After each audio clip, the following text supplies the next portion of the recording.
Hello students, today we are going to start business studies classes of class 11. Business studies is one of the main subject of commerce stream. Before starting the class, I personally recommend you try to understand the business studies because business studies is not about to learn. Business studies is about to understand. तो आपको भी पता होगा कि जो चीज़ जितनी जल्दी समझ में आ जाए वो उतनी ही जल्दी याद होती है। तो हम कोशिश करेंगे बिजनेस स्टडीज़ को कि हम इसे समझें। जितनी जल्दी समझेंगे उतनी जल्दी याद होगा। तो try to understand first. Now let start the class. Today's class we are going to start chapter 1 of class 11, which is nature and purpose of business. Chapter 1 of class 11, which is nature and purpose of business. Let's start the chapter. Business is a part of activities performed by humans to fulfill their needs and wants. जो business है वो एक part है, वो उन activities का part है human beings की जो अपनी नीड्स और वांट्स को फुलफिल करने के लिए किया जाता है। Now what is human activities, what is activities, what is human activities? An activity perform by human being to meet his her need and wants और may be for personal satisfaction. First of all मैं आपको ये बता दूं कि जो definitions हैं, जितनी भी डेफिनेशंस दी जा रही हैं, जितने भी मीनिंग्स दिए जा रहे हैं, ये आपके स्टैंडर्ड मीनिंग्स एंड डेफिनेशंस हैं। Okay students, now start. What is human activity?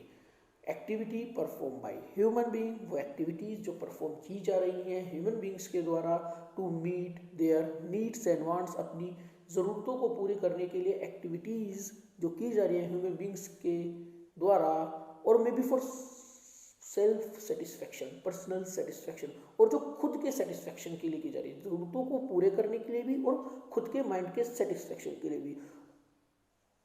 In short all the activities perform by the human beings is known as human activities. And what is standard meaning? Standard definition: an activity perform by a human being to meet his her or their needs and wants or maybe for personal satisfaction. Human activities further classified into two categories: economic activity and non-economic activity. जो आपकी human activities हैं वो आगे further classify की गई है two activities में, economic activities and non economic activities. What is economic activities? Economic activities are those activities which are carried to earn money. All the activities performed by the human being to earn money, income is known as economic activities. वे सभी activities जो human being perform करता है, carried करता है पैसे कमाने के लिए, इनकम कमाने के लिए, वे सभी एक्टिविटीज़ इकोनॉमिक एक्टिविटीज़ कहलाती है। Example: teacher teaching in the school, एक टीचर स्कूल में टीचिंग कर रहा है, इन रिटर्न वो सैलरी ले रहा है, तो जो परफॉर्म किया जा रहा है टीचिंग वो आपका इकोनॉमिक एक्टिविटी है।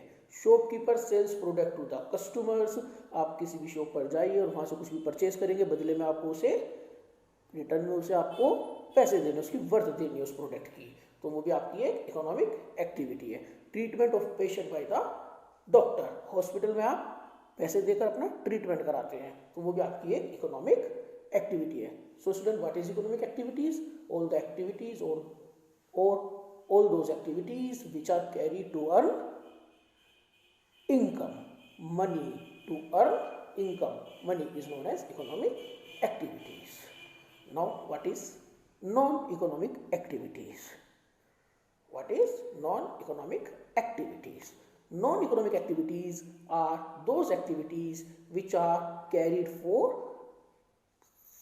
personal satisfaction, psychological satisfaction, for mind satisfaction.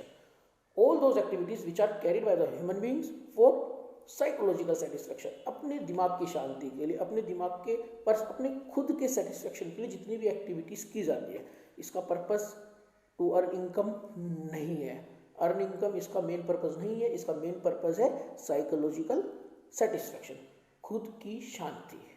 Examples, आप विजिटिंग द टेम्पल डेली, हम लोग टेम्पल जाते हैं, हम वहाँ जाते हैं, हमारा सेटिस्फैक्शन होता है, दर्शन करने के बाद हमें शांति मिलती है, हमें अच्छा लगता है जब हम कहते हैं कि हे भगवान हमारी ये समस्या ठीक कर दो।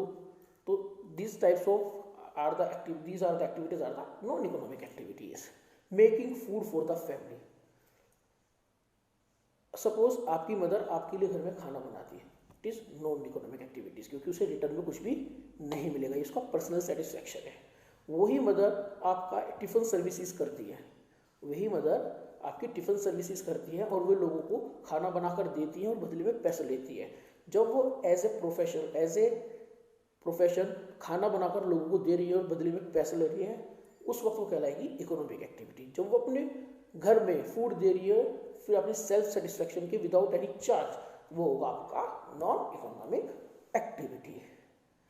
Third example, teaching to the family member, हमने टीचर का एग्जाम्पल लिया तो टीचर पढ़ा रहा है, बदले में सैलरी ले रहा है, इन रिटर्न वो सैलरी प्राप्त कर रहा है, तो इसलिए वो इकोनॉमिक एक्टिविटी। वही टीचर अपने फैमिली मेंबर को, अपने बेटे को, भाई को, बहन को, बेटी को, किसी को भी पढ़ा रहा है घर में, वो आपकी नॉन इकोनॉमिक एक्टिविटी होगी, क्योंकि उसका पर्सनल सेटिस्फैक्शन है, उसे रिटर्न में कोई भी पैसे नहीं मिलेंगे।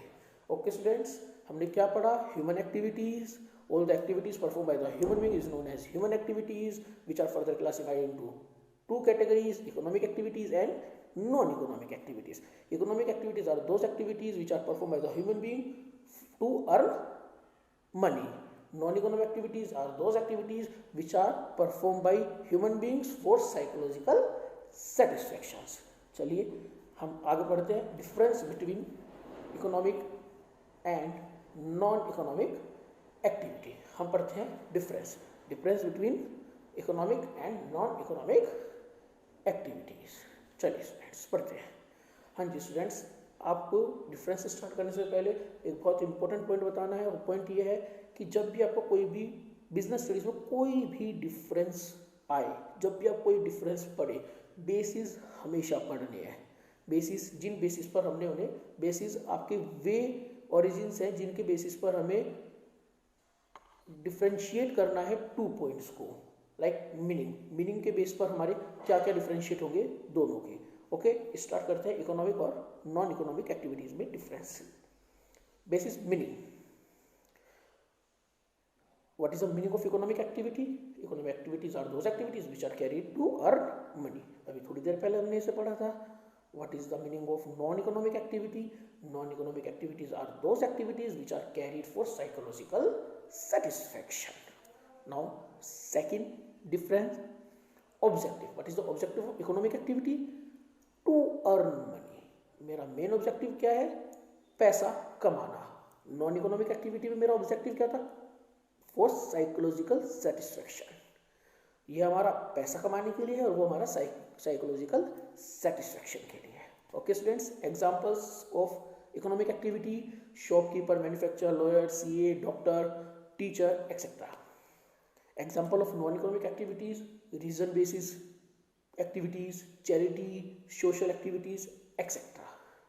ओके स्टूडेंट्स, अब हम आगे बढ़ते हैं इसमें types of economic activities. What are the types of economic activities? Economic activities are classified into three categories. जो हमारी इकोनॉमिक एक्टिविटीज है वो क्लासिफाई गई हैं थ्री कैटेगरीज में: business, profession and employment. Business, profession and employment. Let start with business. What is business? Business is an economic activity. Business हमारी एक economic activity है। इकोनॉमिक एक्टिविटी क्यों है? हमने भी थोड़ी देर पहले पढ़ा था कि जब भी हम इकोनॉमिक एक्टिविटी क्या होती है, economic activities are those activities which is perform to earn money. और बिजनेस हम किस लिए करते हैं? प्रॉफिट कमाने के लिए। सेल एंड परचेज करते हैं प्रॉफिट कमाने के लिए। तो business is an economic activity which is connected to, business वो इकोनॉमिक एक्टिविटी है जो कनेक्ट करती है किस चीज से? Purchase, production and sale of the goods and services on regular basis. जो हमारी जितनी भी हमारी इकोनॉमिक एक्टिविटीज कनेक्ट होती हैं परचेज और प्रोडक्शन, परचेज और प्रोडक्शन, या तो परचेज करेंगी वे या फिर वे प्रोडक्शन करेंगी या दोनों, and sale of goods and services on regular basis. Means कि मुझे सेल करनी है, पर सेल करने से पहले मेरे पास प्रोडक्ट होना चाहिए, और प्रोडक्ट मेरे पास कैसे आएगा, या तो मैं परचेज करूंगा फॉर रिसेल पर्पस, और मैं खुद प्रोड्यूस करूंगा। प्रोडक्शन मतलब खुद प्रोड्यूस करना, खुद मैन्युफैक्चरिंग करना on regular basis with the main objective of earning profit, जिसका मेन ऑब्जेक्टिव होगा प्रॉफिट कमाना। एक चीज का ध्यान रखना, इसमें एक बहुत इंपॉर्टेंट पॉइंट है, रेगुलर बेसिस। हमने क्या कहा कि बिजनेस आपकी एक इकोनॉमिक एक्टिविटी है जो आपकी connected sale purchase and sale of goods and services on regular basis. अगर मैं आज मेरे पास मोबाइल है, मुझे किसी वजह से मोबाइल नहीं लेना, मैंने आज मोबाइल लिया, किसी वजह से मुझे मोबाइल नहीं चाहिए और मैं आज के आज उसे बेचकर मार्केट में आ गया, क्या मैं रेगुलर बेसिस पे मोबाइल बेचता हूँ? नहीं। मेरी कोई मोबाइल शॉप नहीं है, मैं ऑथोराइज मोबाइल डीलर नहीं हूँ, मैंने सिर्फ एक पर्टिकुलर मोबाइल मेरे पास था जिसे मुझे बेचना था, मैंने उसे बेचा, तो it is not a business. Business वो होगा जो रेगुलर बेसिस पे किया जाएगा। ओके स्टूडेंट्स, तुम्हारे मेन पॉइंट्स क्या है इसमें? इकोनॉमिक एक्टिविटी है, परचेज और प्रोडक्शन होगा, sale of goods and services होगा, और रेगुलर बेसिस बहुत इंपॉर्टेंट पॉइंट है, साथ में अर्निंग प्रॉफिट, मैं प्रॉफिट भी कमाना मेरा बहुत इंपॉर्टेंट ऑब्जेक्टिव है। नाउ व्हाट एग्जांपल्स क्या होंगे, हम इसे फर्दर समझते हैं कि हमारे एग्जांपल्स क्या क्या होंगे इसके।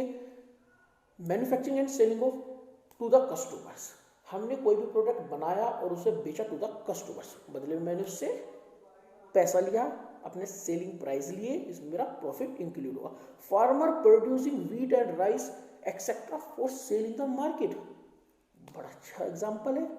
तो समझते हैं क्या है, फार्मर है, फार्मर दो तरीके से अपना खेती कर सकता है, वो प्रोड्यूस करेगा व्हीट और राइस, मान लो कि वो व्हीट और राइस दोनों उगाता है, व्हीट उगाता है, राइस उगाता है, एक अपने पर्सनल पर्पस के लिए, तो वो आपकी नॉन इकोनॉमिक एक्टिविटी होगी। पर लेकिन बिजनेस में क्या आएगा, अगर वो ही फार्मर कुछ उगाता है, व्हीट और राइस प्रोड्यूस कर रहा है फॉर द सेलिंग पर्पस, और वो मार्केट में उसे सेल कर रहा है, उस सेल से जो पैसा जनरेट हो और वो रेगुलर बेसिस पे वो काम करता है, तो वो क्या होगा, business. Travel agency providing travelling services, आप प्राइवेट बसेस यूज करते हैं from migration from one place to another place, आप एक प्लेस से दूसरे प्लेस पर जाने के लिए बसेस का यूज़ करते हैं, प्राइवेट बसेस का यूज़ करते हैं, कोई भी बसेस का यूज़ करते हैं, बदले में आप क्या देते हैं, उनके चार्जेस देते हैं, उसमें आपको उसके पैसे देने पड़ते हैं, टिकट के पैसे देने पड़ते हैं। तो जो ट्रैवलिंग एजेंसी होती है वो आपको सर्विस प्रोवाइड कर रही है एक जगह से दूसरी जगह तक ले जाने के लिए, जिसके बदले में वो आपसे क्या चार्ज कर रही है, पैसे चार्ज कर रही है, टिकट के पैसे चार्ज कर रही है, तो वो आपको सर्विसेज प्रोवाइड कर रही है। हमने पढ़ा था बिजनेस में गुड्स एंड सर्विसेज, वो गुड्स नहीं बेचती पर वे सर्विसेज आपको प्रोवाइड करे, जिसके बदले में आपसे पैसे ले रहे, और वे आपको रेगुलर बेसिस पर सर्विस प्रोवाइड करती है। तो ये आपके एग्जांपल्स हैं बिजनेस के। चलिए अब आगे बढ़ते हैं। What is profession? What is profession? Profession includes those activities, profession includes those activities which require special knowledge, skill to be applied by the individuals in occupation for service motive to earn their livings। इसे समझते हैं क्या? Profession includes those activities, वे सभी activities profession include करता है which require special knowledge and skills, जिसमें special knowledge की जरूरत है और स्किल की जरूरत है। मेरे पास प्रॉपर नॉलेज होनी चाहिए, मेरे पास उस काम की स्किल्स होनी चाहिए, प्रॉपर ट्रेनिंग होनी चाहिए, प्रॉपर एक्सपीरियंस होना चाहिए। और ये नहीं कि सिर्फ मेरे पास उस काम की नॉलेज और एक्सपीरियंस है, मुझे उस नॉलेज और उस स्किल्स को अप्लाई करना है अपने ऑक्यूपेशन में, जो मैं काम कर रहा हूँ उसमें मुझे उसे अप्लाई भी करना है, और वो काम होना चाहिए सर्विस मोटिव के लिए, मुझे वो सर्विस प्रोवाइड करनी है अपने, और साथ में मुझे क्या करना है, इकोनॉमिक एक्टिविटी कब होगी, जब मैं साथ में पैसा भी कमाऊंगा, to earn livings, to earn income. Okay students, अब इसे समझते हैं ऑडिबल की हमें जरूरत क्यों है। पहले तो इसके एग्जांपल्स देखते हैं। लॉयर, जब हम इसका एग्जांपल देखेंगे आप समझ जाएंगे कि स्पेशल नॉलेज स्किल्स की क्या जरूरत है और सर्विस मोटिव क्यों बोला गया है।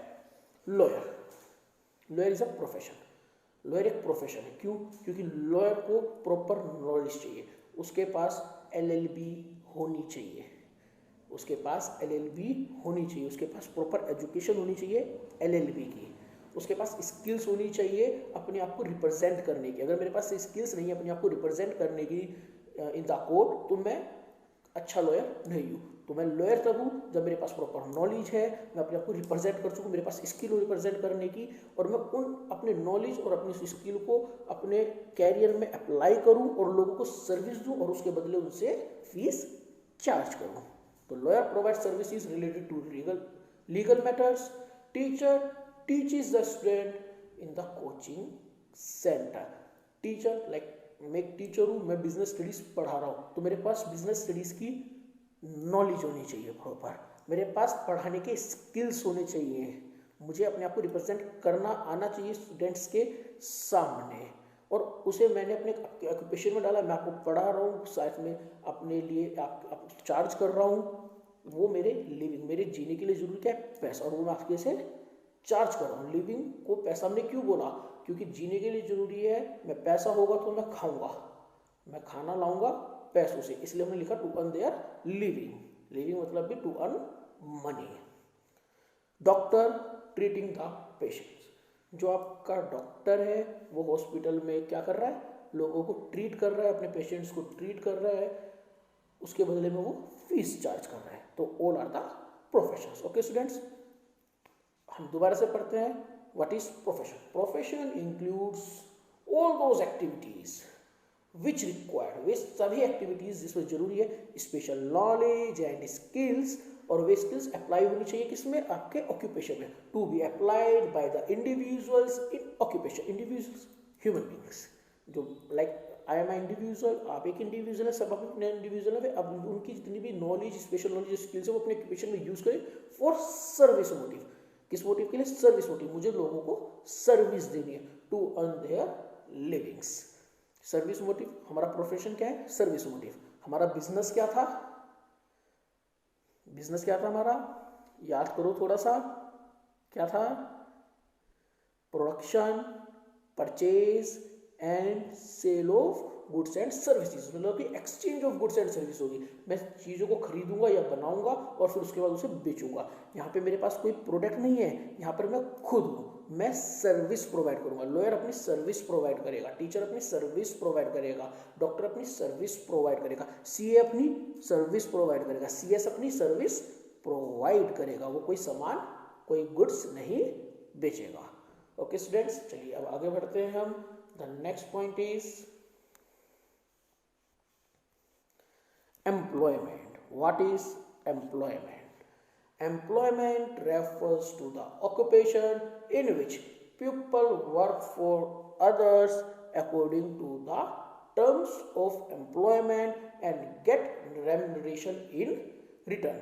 Employment उसे कहा गया है, वो occupation है, वो काम है जिसमें एक पर्सन दूसरे पर्सन के लिए काम करेगा। People work for others according to the terms of employment.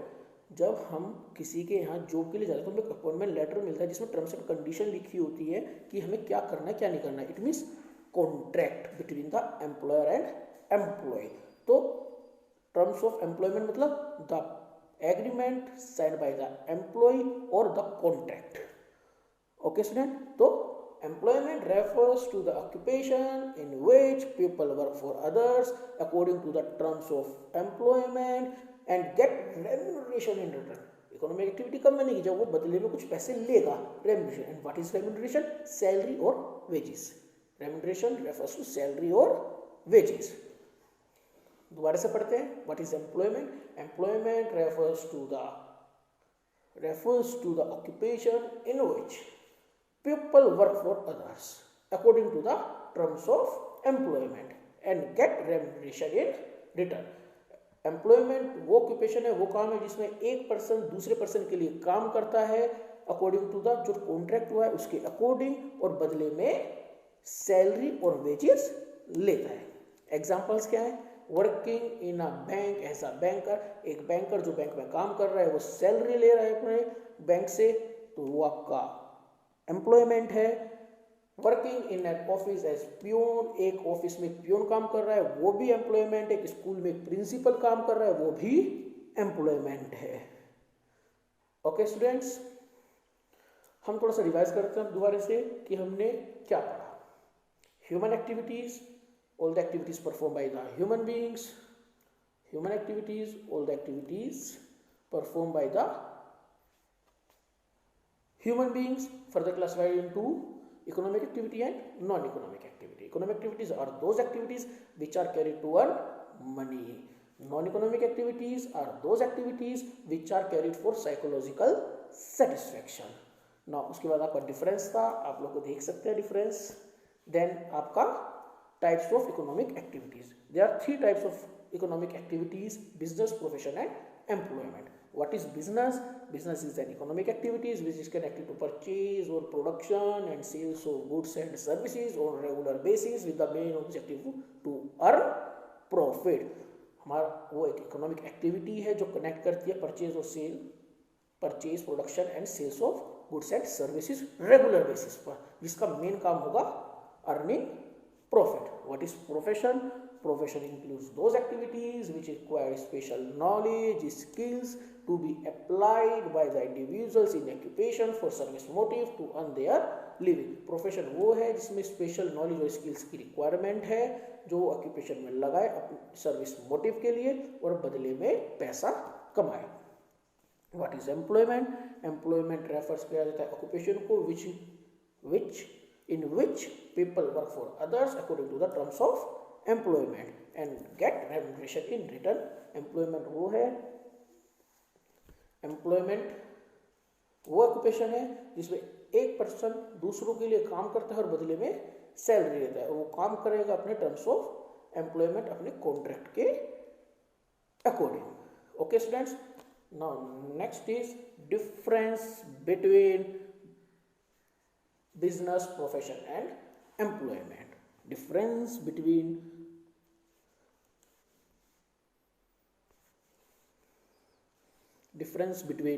business, profession and employment. Let's start difference.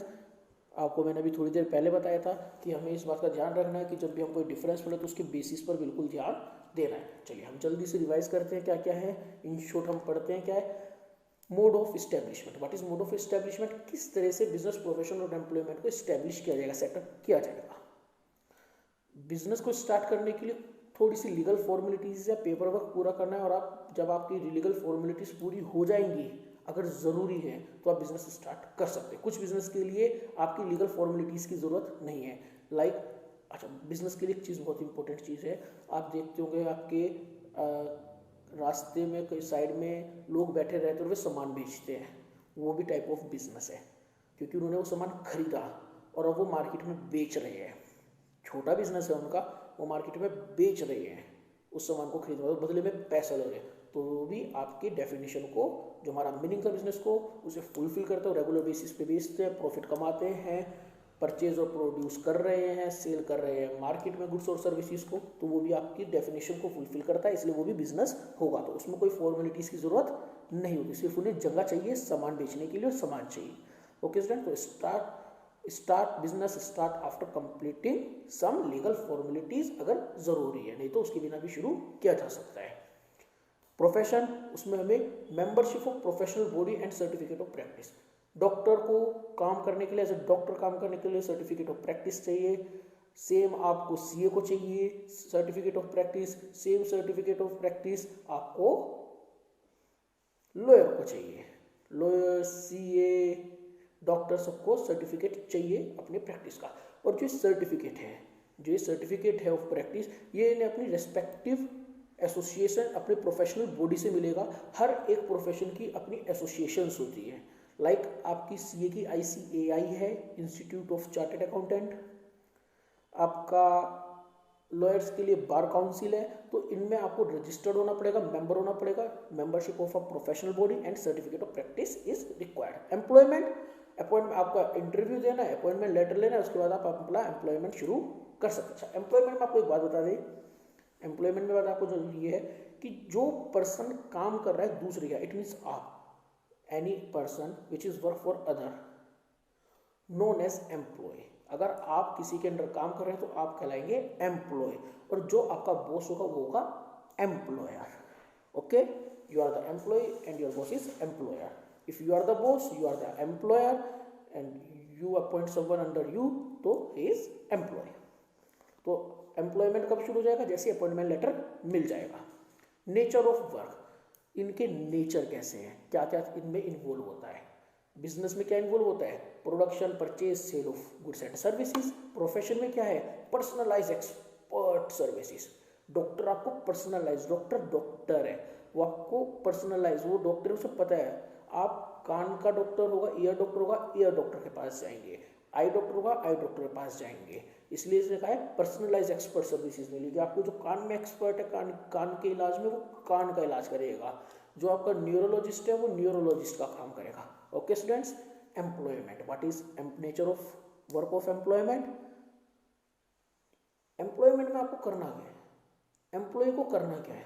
All the work assigned by the employer, जो भी काम उसे एम्प्लॉयर ने दिया है अकॉर्डिंग टू द कॉन्ट्रैक्ट, जो कॉन्ट्रैक्ट में लिखा हुआ है कि आपको जिस काम को लिखा गया है वही काम आपके एम्प्लॉयर ने आपको दिया, आपको तो वो ही काम करना है जो आपके एम्प्लॉयर ने आपको दिया। जो आपके बॉस ने आपको काम दिया, आपको वही काम करना है। It involve performing all the work assigned by the employer according to the contract. Main objective of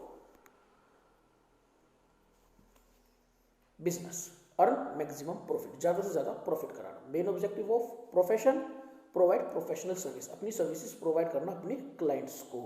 main objective of employment, regular income, जो उसका काम है, जो उसे करते रहना, अपने एम्प्लॉयर को सेटिस्फाई करना और बदले में सैलरी लेना। उसका काम है to earn their salary, to earn their regular income and satisfy the employer. Next different qualification, what is the qualification of businessman. Business करने के लिए बिजनेसमैन के पास क्या कर, कोई मिनिमम क्वालिफिकेशन नहीं। मैंने आपको एग्जांपल दिया, जो साइड में आपका लगाकर सामान बेच रहे हैं, उनके पास कोई क्वालिफिकेशन नहीं होती, फिर भी वे सामान बेच रहे हैं, फिर भी वो बिजनेस कर रहे हैं। टाटा, अंबानी, उनके पास क्वालिफिकेशंस हैं, तो वे क्वालिफाइड बिजनेसमैन हैं। पर लेकिन हर बिजनेस के लिए अलग अलग क्वालिफिकेशंस की रिक्वायरमेंट पड़ती है। आपके पास क्वालिफिकेशन नहीं है तो आप उसके अकॉर्डिंग भी बिजनेस कर सकते, तो no minimum qualification require. Profession में क्या क्वालिफिकेशन होनी चाहिए? प्रोफेशनल एजुकेशन होनी चाहिए। डॉक्टर के लिए एमबीबीएस जरूरी है, लॉयर के लिए एलएलबी जरूरी है, सीए के लिए सीए फाइनल्स जरूरी है, उसका सर्टिफिकेट लेना जरूरी है। ओके स्टूडेंट्स, तो प्रोफेशनल एजुकेशन, उसकी knowledge, training, certificate of practice and experience required by the profession. And qualification of employment, according to the qualification you are doing any employment work। आपके पास जो आपकी प्रीवियस एजुकेशन है, जो भी आपकी qualification, आप उसके अकॉर्डिंग ही काम कर सकते हैं। अगर आपके पास क्वालिफिकेशन भी नहीं है तो भी आप एज ए एम्प्लॉय काम कर सकते हैं। It is depend on the employment, it is depend on the employer. Depend कैसे करता है? लाइक इन बैंक्स, प्यून के लिए भी 8th 10th, अलग अलग बैंक के लिए 8th 10th 12th पास होना ज़रूरी है। पर लेकिन अगर आप कहीं किसी कंपनी में जाएं जहाँ पर आपको सिर्फ पानी पिलाना है किसी पियोन को, तो उसके लिए कोई क्वालिफिकेशन की ज़रूरत नहीं है। अगर आपके पास 10th 8th कोई क्वालिफिकेशन है ही नहीं, आप तब भी एज अ पियोन लग सकते हैं। ओके स्टूडेंट्स, तो एम्प्लॉयमेंट के लिए क्या है आपका? Requirement of the employer. आपके जो भी एम्प्लॉयर का रिक्वायरमेंट होगा उसके अकॉर्डिंग आपकी क्वालिफिकेशन और एक्सपीरियंस चेक किया जाएगा। अब आप सीधी बात, आप बिजनेस कर रहे हैं, प्रोफेशन कर रहे हैं, एम्प्लॉयमेंट में काम कर रहे हैं, तो आपके कुछ रिटर्न्स की उम्मीद होगी। आपको चाहिए क्या? रिटर्न होंगे। तो rewards and returns, what is the rewards and returns? Return of business, profit. Business में हमारा क्या रिटर्न होगा? प्रॉफिट। मैं जितना पैसा लगाऊंगा उतना ज़्यादा प्रॉफिट आएगा मेरे पास। प्रोफेशंस क्या चार्ज करते हैं? अपनी फीस। डॉक्टर फीस लेता है, सीए फीस लेता है, टीचर जो कोचिंग में पढ़ाते हैं वे आपसे फीस चार्ज करते हैं, जो आपके लॉयर होते हैं वे आपसे फीस लेते हैं। कभी आपने सुना है कि वे कहते हैं कि हमें प्रॉफिट दो, हमें सैलरी दो? वे आपसे हमेशा फीस चार्ज करते हैं प्रोफेशनल्स। एम्प्लॉयमेंट में एम्प्लॉय क्या लेता है? सैलरी और वेजेस, जिसे हमने बोला था रेम्यूनरेशन। नाउ कैपिटल इन्वेस्टेड, आपको कोई काम करना है तो कुछ पैसे चाहिए होते हैं। तो कैपिटल इन्वेस्टमेंट का मतलब है the amount which is invested in your profession, business और एम्प्लॉयमेंट। क्या क्या अमाउंट लगती है?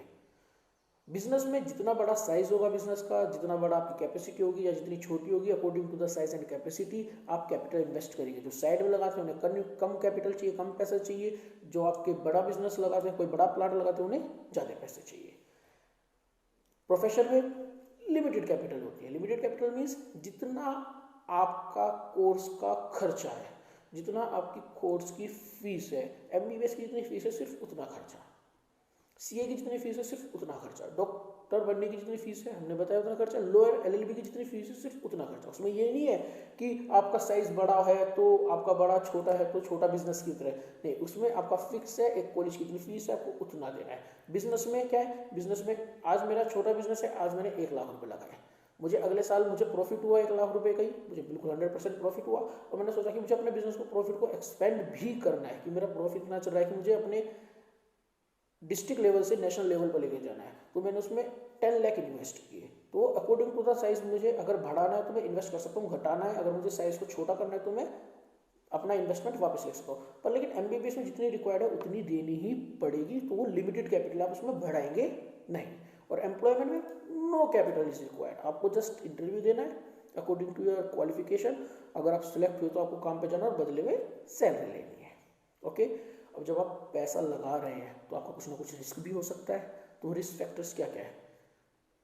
बिजनेस में आपका हाई रिस्क है, आप बिजनेस कर रहे हैं, आपकी एक्सपेक्टेशन से प्रॉफिट मिलने की है। मैंने कहा कि 1 लाख रुपए था मेरा, 1 लाख का प्रॉफिट, मैंने सोचा कि मुझे 10 लाख रुपए इन्वेस्ट करने बढ़ाना है, पर लेकिन मैंने जिस एक्सपेक्टेशंस के साथ बिजनेस को बढ़ाने की सोची वो काम नहीं हुआ और मुझे लॉस हो गया, तो मुझे रिस्क बहुत ज़्यादा है बिजनेस में।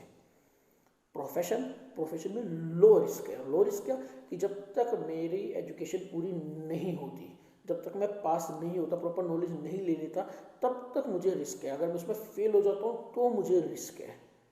मैंने ज़्यादा, क्योंकि उसमें लिमिटेड कैपिटल यूज़ किया है मैंने, इसलिए मेरा रिस्क कंपेरेटिवली लो है, बिजनेस से कंपेरेटिवली है, क्योंकि बिजनेस में जितना ज़्यादा पैसा लगाऊंगा उतना ज़्यादा रिस्क होगा, उतना ही ज़्यादा मुझे प्रॉफिट भी मिलेगा। इसमें मेरा लिमिटेड कैपिटल लगती है, इस वजह से लो रिस्क है as compare to business. Employment no risk, मैंने कैपिटल ही इन्वेस्ट नहीं की, मैंने पैसा ही नहीं लगाया, तो मुझे रिस्क कहाँ से होगा? रिस्क फैक्टर कब अराइज होता है? जब मैं कैपिटल इन्वेस्ट करता हूँ। Okay students, now next difference, code of conduct. What is code of conduct? Code of conduct means rules and regulations. क्या बिजनेस को कोई रूल्स एंड रेगुलेशंस फॉलो करने पड़ते हैं? खुद सोचिए, आपने कभी देखा कि जो साइड में बैठे हुए रूल्स एंड रेगुलेशंस फॉलो कर रहे हैं, rules according to rules and regulations आप सड़क पे बैठ ही नहीं सकते, पर वो पार्ट ऑफ बिजनेस है और वो बैठते भी हैं। It means no prescribed codes of conduct. हाँ, वे फॉलो करते हैं, पर लेकिन कोई प्रेस्क्राइब नहीं कि आपको ये फॉलो ही करने हैं। Okay students, now employment, sorry profession. Profession, what is the code of conduct of profession? आपकी जितनी भी हमने पढ़ा था मेंबर, हमने पहले पॉइंट में क्या पढ़ा था? Membership of a professional body. आप एक प्रोफेशनल बॉडी के मेंबर है, तो उस जो प्रोफेशनल बॉडी है, जो आपके एसोसिएशन, उसके कुछ rules and regulation, codes of conduct her association के होते हैं, तो आपको वो फॉलो करने पड़ेंगे। तो prescribe by the respective professional body. आपके बार काउंसिल्स के जो भी rules and regulation, codes of conduct होंगे वो आपको फॉलो करने पड़ेंगे। ICA को ICAI के सारे रूल्स एंड रेगुलेशन फॉलो करने पड़ेंगे। Okay students, now employment. Prescribe by, आपने कॉन्ट्रैक्ट साइन किया है, जो भी कोड्स ऑफ कंडक्ट्स होंगे, जो भी आपके उस टर्म्स ऑफ एग्रीमेंट होंगे, जो हमने अभी पढ़ा था टर्म्स ऑफ एम्प्लॉयमेंट, जो भी आपका कॉन्ट्रैक्ट होगा उसके अंदर जितनी भी rules and regulations, code of conduct होंगे वो आपको फॉलो करने पड़ेंगे। तो प्रेस्क्राइब बाय द एम्प्लॉयर, आपके जितने भी कोड ऑफ कंडक्ट हो एम्प्लॉयर प्रेस्क्राइब करेगा आपके टर्म्स ऑफ एम्प्लॉयमेंट में, जिसे हम बोलते हैं एग्रीमेंट और contract. Okay students, that's all. हम 11th क्लास की पहली क्लास में इतना ही पढ़ेंगे, बाकी हम नेक्स्ट क्लास में पढ़ेंगे। अभी